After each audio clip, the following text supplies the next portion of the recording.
Good morning students.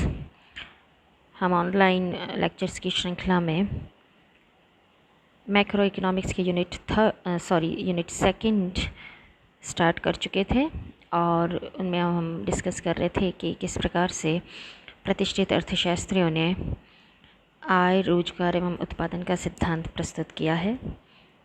प्रतिष्ठित अर्थशास्त्रियों में जो मुख्य नाम लिए जाते हैं, अर्थशास्त्र के जनक एडम स्मिथ, जेबी से, फिशर, मार्शल, पिगो इत्यादि।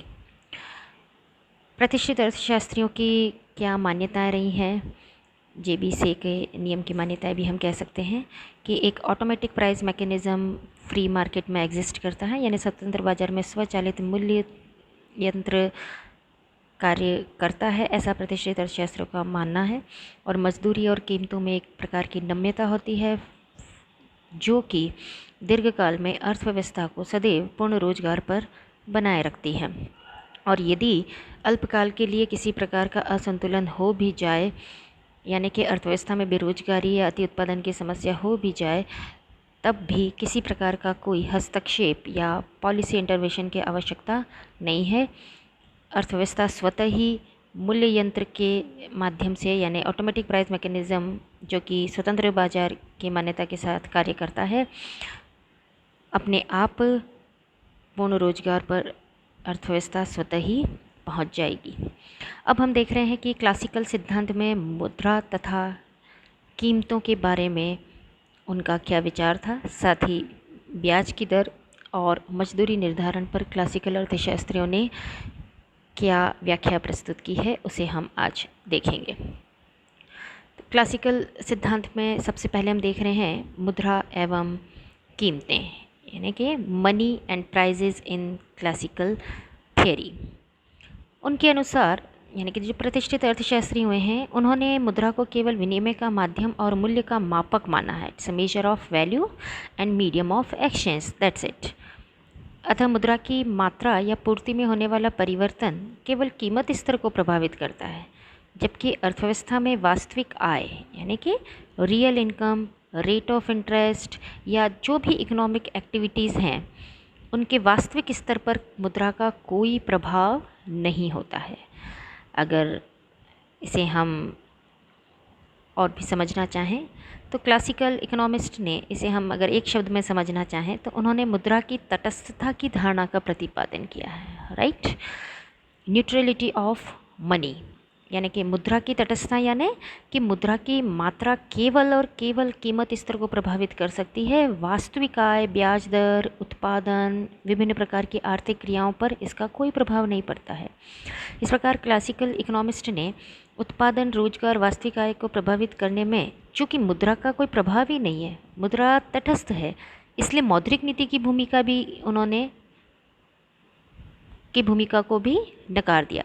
यानी कि मौद्रिक नीति की भूमिका की भी उन्होंने उपेक्षा की है कि मौद्रिक नीति की कोई आवश्यकता नहीं है और वो नीति कारगर भी सिद्ध नहीं होगी, ऐसा क्लासिकल इकोनॉमिस्ट का मानना था। अब हम देख रहे हैं कि क्लासिकल इकोनॉमिस्ट ने मुद्रा की मात्रा, यानी कि मनी और प्राइस लेवल में क्या संबंध बताया है।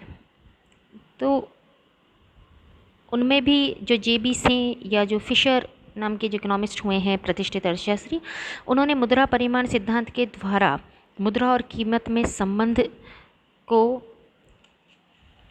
एक प्रकार से व्याख्या की है और उनमें मुख्य रूप से मुद्रा की पूर्ति में होने वाला परिवर्तन केवल कीमत स्तर को प्रभावित करता है, यानी कि quantity of money effects only the price level in the economy and the price and quantity of money is directly and proportionately related to each other, right। Direct and proportionately related का मतलब ये होगा बच्चों कि यदि हम मुद्रा को दुगुना करते हैं तो कीमत स्तर भी क्या हो जाएगा, दुगुना। और यदि हम मुद्रा की मात्रा को आधा कर देते हैं तो कीमत स्तर भी घटकर आधा रह जाएगा। तो इसे आप ध्यान से देखेंगे कि मुद्रा की मात्रा और उनमें किस प्रकार का संबंध है। MV इक्वल्स टू, यहाँ आप देखेंगे चित्र को भी हम समझेंगे, इस समीकरण पर ध्यान दें आप। P equals to MV plus M dash P dash divide by T। P equal to MV plus M dash V dash divide by T। इससे क्या तात्पर्य है ये भी हम देखेंगे। P यानी प्राइस लेवल, मुद्रा की P यानी सामान्य कीमत स्तर अर्थव्यवस्था में, M वास्तविक मुद्रा की मात्रा, V मुद्रा का चलन वेग। चलन वेग से तात्पर्य है बच्चों कि कोई भी मुद्रा की कोई भी इकाई जितनी बार लेन देन या क्रय विक्रय हेतु उपयोग की जाती है उसे उसकी चलन गति कहते हैं। M डैश साख की मात्रा और V डैश साख मुद्रा की चलन वेग या गति, डिवाइड बाय T। T से तात्पर्य है कि कुल कितने ट्रांजैक्शंस हो रहे हैं, या इसको हम स्थिर मान लेते हैं। T को स्थिर मान लिया गया है, लेकिन T से तात्पर्य क्या है कि कुल लेन देन कितने हुए हैं, कुल सौदों की मात्रा। तो मुद्रा की चलन गति V है, साख मुद्रा की मात्रा M डैश है, यहाँ आप ध्यान देंगे। वास्तविक मुद्रा की मात्रा, वास्तविक मुद्रा का चलन वेग, M डैश साख मुद्रा की मात्रा या परिमाण का मतलब भी वही है, quantity of credit money. V dash का मतलब है साख मुद्रा की चलन गति या चलन वेग। T को यहाँ स्थिर मान लिया जाए तो price level is directly related to मुद्रा की मात्रा एवं कीमत में कैसा संबंध है, सीधा संबंध है। यहाँ आप देख सकते हैं y अक्ष पर लिया गया है कीमत स्तर। OP मात्रा कीमत की कब है, जब OM मुद्रा की मात्रा है। तो कीमत स्तर कितना है, OP। यदि मुद्रा की मात्रा कम करके M से M1 पर हम आ जाएं, यानी कि मुद्रा की मात्रा को पहले से आधा कर दिया है, तो सामान्य कीमत स्तर P से घटकर कितना हो जाएगा, P1, यानी कि सामान्य कीमत स्तर OP से घटकर OP1 हो जाएगा। यदि मुद्रा की मात्रा या मुद्रा का परिमाण OM से घटकर OM1 हो जाए। इसी प्रकार से यदि मुद्रा की मात्रा या मुद्रा का परिमाण OM से बढ़कर मुद्रा की पूर्ति OM2 हो जाए, अर्थात दुगुनी हो जाए, तो कीमत स्तर भी OP से बढ़कर OP2 हो जाएगा। इसलिए कहा गया है कि कीमत स्तर एवं मुद्रा की मात्रा या मुद्रा की पूर्ति या मुद्रा का परिमाण एक ही बात है, उनमें प्रत्यक्ष संबंध है। बच्चों, प्रत्यक्ष का मतलब होता है कि पूर्ति बढ़ेगी मुद्रा की तो कीमत स्तर भी बढ़ रहा है, यदि मुद्रा की पूर्ति घटे तो कीमत स्तर भी घट जाएगा। इसे हम कहते हैं प्रत्यक्ष संबंध। आनुपातिक का क्या तात्पर्य है कि जिस अनुपात से मुद्रा की मात्रा या मुद्रा की पूर्ति या परिमाण बढ़ेगा, उसी अनुपात से कीमत स्तर में भी वृद्धि होगी। So according to classical economist, there is a direct and proportionate relationship between quantity of money and price level. Diagram आपको क्लियर है। ये 45 डिग्री से क्यों बनाया गया है? अगर प्रोपोर्शनेट रिलेशन नहीं होता तो ये लाइन तो धनात्मक है। धनात्मक का मतलब धनात्मक संबंध, प्रत्यक्ष संबंध। बच्चों, प्रत्यक्ष और धनात्मक संबंध एक ही बात है। यदि ये प्रोपोर्शनेट नहीं होता तो ये इस तरह ऐसे भी हो सकता था, ऐसे भी हो सकता था, लेकिन ये क्या बना है, 45 डिग्री से बनाया गया है। ये दोनों इस एरिया को, इस पूरे एरिया को बराबर भागों में बांट रहा है। तो बराबर भागों में बांटने से क्या तात्पर्य है, ये आधे आधे भागों में, आधे हिस्से में बट चुका है। तो ये तभी होता है, ये स्ट्रेट लाइन 45 डिग्री से तभी बनती है जब इन दोनों वेरिएबल्स में प्रोपोर्शनेट रिलेशनशिप है, धनात्मक संबंध है। चलिए, तो ये था प्रतिष्ठित अर्थशास्त्र के अनुसार मुद्रा का और कीमत स्तर का आपस में संबंध। अब हम देखेंगे कि प्रतिष्ठित अर्थशास्त्र के अनुसार ब्याज किन तत्वों पर निर्भर करता है, या ब्याज की किस प्रकार से इन्होंने व्याख्या की है।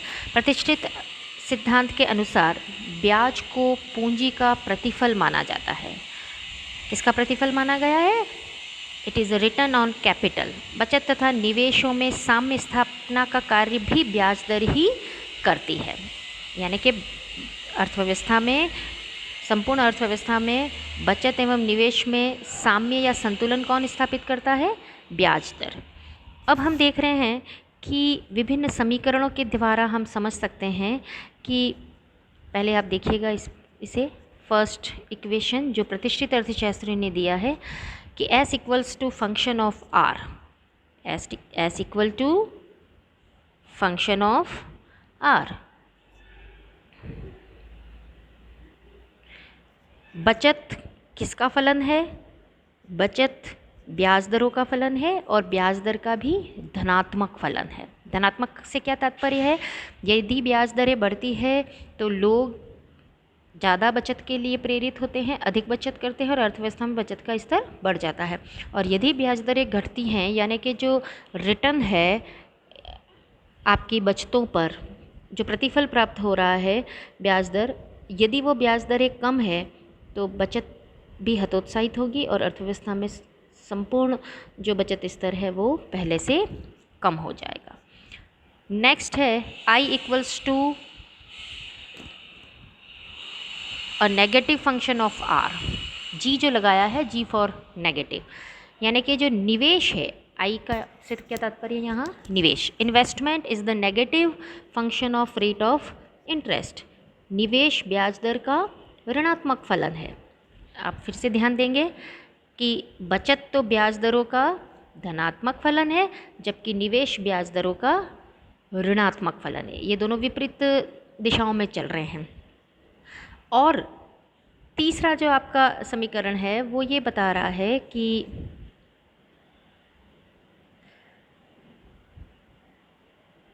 बचत एवं निवेश में जो समानता है, ये समानता किसके द्वारा स्थापित हो रही है? ब्याज दर के द्वारा। तो S इक्वल्स टू I कब पॉसिबल है? बचत एवं निवेश में समानता स्थापित कौन कर रहा है? कौन सा तत्व अर्थव्यवस्था में काम कर रहा है? ब्याज दरें। तो ब्याज दरें अर्थव्यवस्था में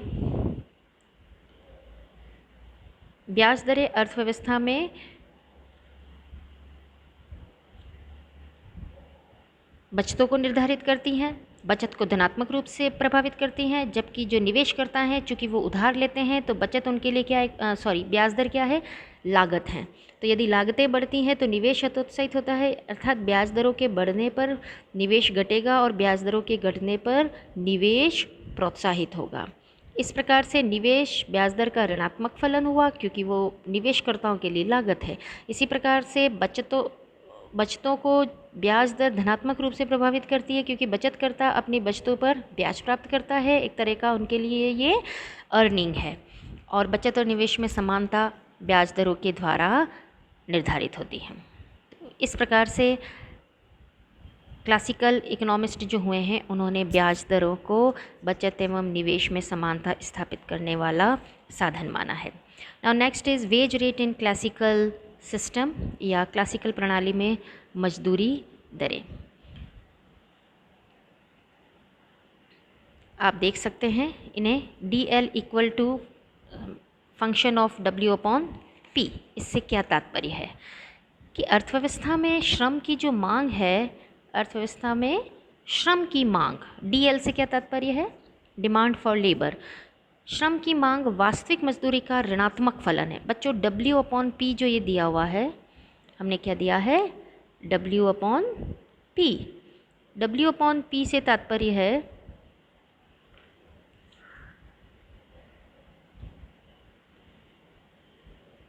W अपॉन P से तात्पर्य है आपका कि केवल W मौद्रिक मजदूरी को दर्शाता है। जब हम इसे P से डिवाइड कर दें, P फॉर प्राइस लेवल, तो जब भी हम मौद्रिक मजदूरी को कीमत से भाग दे देते हैं या डिवाइड कर देते हैं तो ये जो रेशियो है, ये जो पूरा रेशियो है, ये वाला W अपॉन P, ये W अपॉन P एक प्रकार से वास्तविक मजदूरी को बता रहा है। केवल W जो होगा वो मौद्रिक मजदूरी को, और जब P से भाग दे दें इसे हम, तो ये कहलाएगा वास्तविक मजदूरी। यानी कि आप जो नकद मजदूरी है, नकद मजदूरी का कीमत से जब अनुपात देखते हैं तो इसे हम वास्तविक मजदूरी कहते हैं। तो श्रम की जो मांग है, श्रम की मांग करता कौन है? एम्प्लॉयर, जो रोज़गार देता है। तो जो रोज़गार देता है, जो श्रम की मांग करता है, वो वास्तविक मजदूरी को ध्यान में रखते हुए श्रम की मांग करते हैं। यदि वास्तविक मजदूरी अधिक है, देखिए पी क्या है, जो एम्प्लॉयर है, जो वस्तुएं सेवाएं बना रहा है, उसको जो भुगतान मिलता है, वस्तु की कीमत, सामान्य कीमत स्तर, और ये क्या है, ये उसको मजदूरों को नकद मजदूरी देनी है। एक प्रकार से ये जो डब्ल्यू है, मौद्रिक मजदूरी, एम्प्लॉयर यानी उद्यमी के लिए, फैक्ट्री मालिक के लिए क्या है, लागत, और ये जो प्राइस है, ये क्या है, उसकी प्राप्तियां हैं। तो इनका जब वो रेशियो देखता है, तो यदि वो वास्तविक मजदूरी बढ़ती है तो श्रम की मांग कम की जाएगी, और वास्तविक मजदूरी यदि घटती है तो श्रम की मांग अधिक की जाएगी। दूसरा जो क्लासिकल इकोनॉमिस्ट ने बताया है कि श्रम की जो मांग है वो वास्तविक मजदूरी का ऋणात्मक फलन तो है ही है, लेकिन वास्तविक मजदूरी किस पर निर्भर करती है, तो वास्तविक मजदूरी श्रम की सीमांत भौतिक उत्पादकता पर, MPPL, श्रम की मार्जिनल फिजिकल प्रोडक्टिविटी, श्रम की सीमांत भौतिक उत्पादकता पर निर्भर करता है कि श्रम की वास्तविक मजदूरी कितनी होगी। अर्थात एक अतिरिक्त श्रमिक लगाने से कुल उत्पादन में जो परिवर्तन आता है, एक अतिरिक्त श्रमिक लगाने से कुल उत्पादन में जो परिवर्तन आता है, उसे हम कहते हैं श्रम की सीमांत भौतिक उत्पादकता। तो अल्टीमेटली किसी भी श्रमिक की वास्तविक मजदूरी निर्भर करती है मार्जिनल फिजिकल प्रोडक्टिविटी पर, और इन्हीं पर निर्भर करता है कि श्रम की मांग कितनी की जाएगी। ना next come to the supply of labour. श्रम की सप्लाई कौन कर रहा है, श्रमिक वर्ग। तो श्रम, देखिए बच्चों, श्रम की जो पूर्ति है, जो सप्लाई है, वो श्रमिकों की संख्या में भी हम देख सकते हैं, और श्रमिकों द्वारा किया जाने वाला जो कार्य घंटे हैं, कितने घंटे वो कार्य करता है, कितने अधिक घंटे वो कार्य करने को तैयार होगा, ये भी वास्तविक मजदूरी पर निर्भर करता है। अब ये कैसे निर्भर करता है, इसे आप देखेंगे कि श्रम की जो पूर्ति है वो वास्तविक मजदूरी का धनात्मक फलन है। धनात्मक क्यों है, क्योंकि जितनी अधिक वास्तविक मजदूरी होगी, अर्थात श्रमिक की नकद मजदूरी की जो क्रय शक्ति है, वही तो वास्तविक मजदूरी है। तो क्रय शक्ति अगर बढ़ रही होती है तो श्रमिक पहले से अधिक कार्य करने के लिए, पहले से अधिक घंटे कार्य करने के लिए प्रेरित होता है, और श्रम पूर्ति बढ़ती है। तो इस प्रकार से श्रम की जो पूर्ति है वो वास्तविक मजदूरी का धनात्मक फलन है। एंड लास्ट, श्रम की मांग एवं श्रम की पूर्ति में जो साम्य है वो किसके द्वारा निर्धारित हो रहा है, वास्तविक मजदूरी। वास्तविक मजदूरी क्या है, W/P। W for money wages या नकद मजदूरी। जब हम इसको P से डिवाइड करें, प्राइस से डिवाइड करें, कीमत स्तर से, तो ये वास्तविक मजदूरी को दर्शाता है। तो श्रम की जो मांग और पूर्ति है वो वास्तविक मजदूरी दर से निर्धारित हो रही है, प्रभावित हो रही है। वास्तविक मजदूरी से तात्पर्य है W/P। श्रम की मांग वास्तविक मजदूरी का ऋणात्मक फलन है, जबकि श्रम की पूर्ति वास्तविक मजदूरी का धनात्मक फलन है। श्रम की मांग वास्तविक मजदूरी पर तो निर्भर कर ही रही है, और वास्तविक मजदूरी का ऋणात्मक फलन तो है ही है, साथ ही वास्तविक मजदूरी जो है वो श्रम की सीमांत भौतिक उत्पादकता पर निर्भर करती है। तो ये था प्रतिष्ठित अर्थशास्त्रियों के द्वारा मजदूरी दर, ब्याज एवं मुद्रा एवं कीमत स्तर में क्या संबंध है, किस प्रकार से इनकी व्याख्या की गई है, इसे हमने स्टडी किया है।